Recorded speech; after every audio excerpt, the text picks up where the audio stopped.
Hello, Commanders fans. This is your boy Ronald checking in. On this episode, we'll be talking about the present moves the Washington Commanders made and how we should tackle two important positions on the offense side of the ball: left tackle and center. So thanks for checking in. My name is Ronald. Thank you. Thank you to the new subscribers.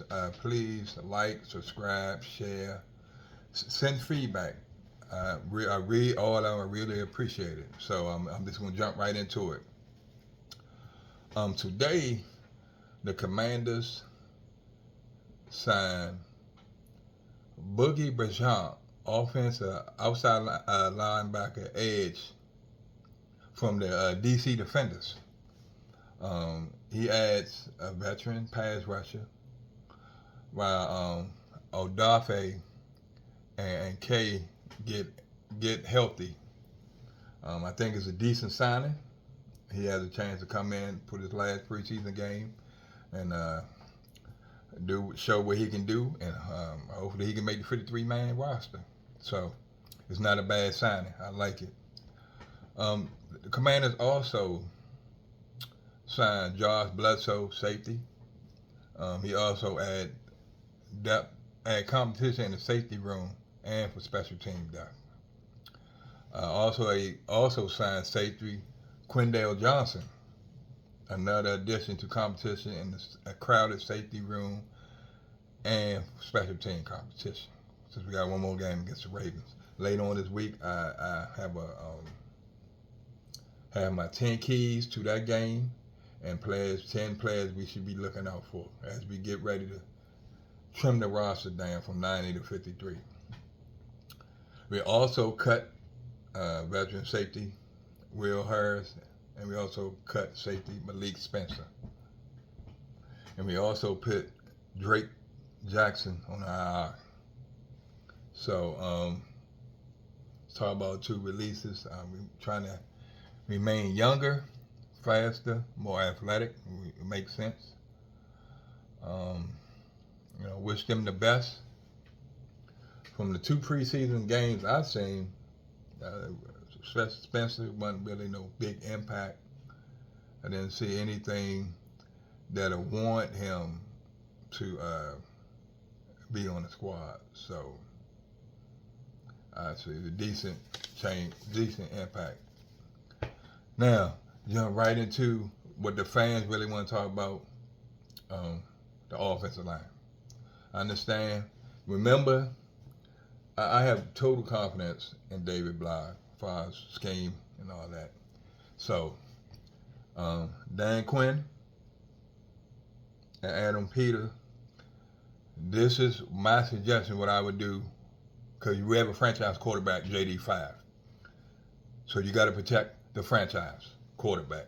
Okay, we haven't had one since Doug Williams, Joe Theismann, and Mark Ripken.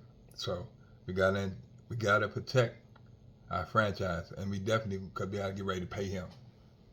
Now, right now, Spotify. Right now, we have the fourth most cap space in the NFL with 38.1 million.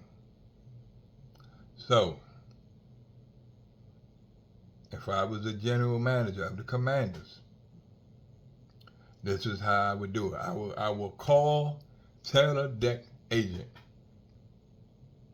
I will offer him 2 years, $20 million contract, give him $6 million to sign on signing bonus, and give him $12 million guaranteed. And his cap hit will only be $6 million. I think that's a decent contract. I think both parties will be happy. He can come in, and after a year, you can walk right out of it. Now, to address the center position, I would sign Lloyd Cushenberry. He's still young enough. I would sign him to a 3-year, $24 million contract. $8 million signing bonus, $14 million guaranteed. And that would be a $7 million cap hit. So, with us having 38.1 million, and we pretty much solidified the center position with this guy.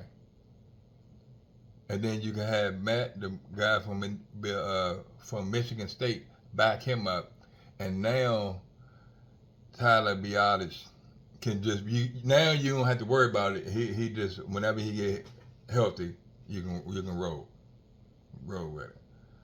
That's how I would address the two positions. Now you still have 28 million and cap space left over, because that's only $13 million cap hit for this year.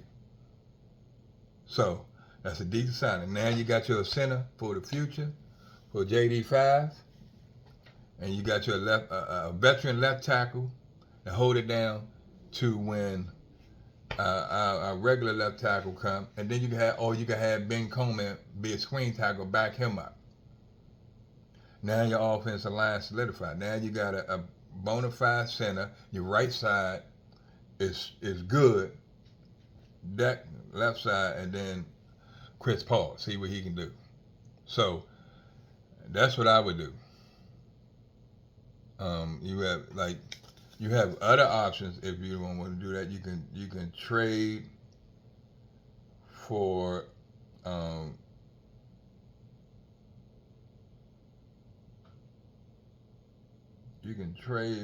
Walker Little from the Jaguars, and you only have to give up a 4th round pick next year if you want to go that route.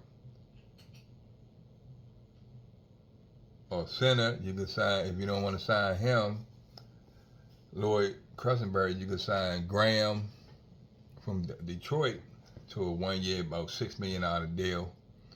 He'll be a stopgap into the rookie until you feel comfortable with the rookie.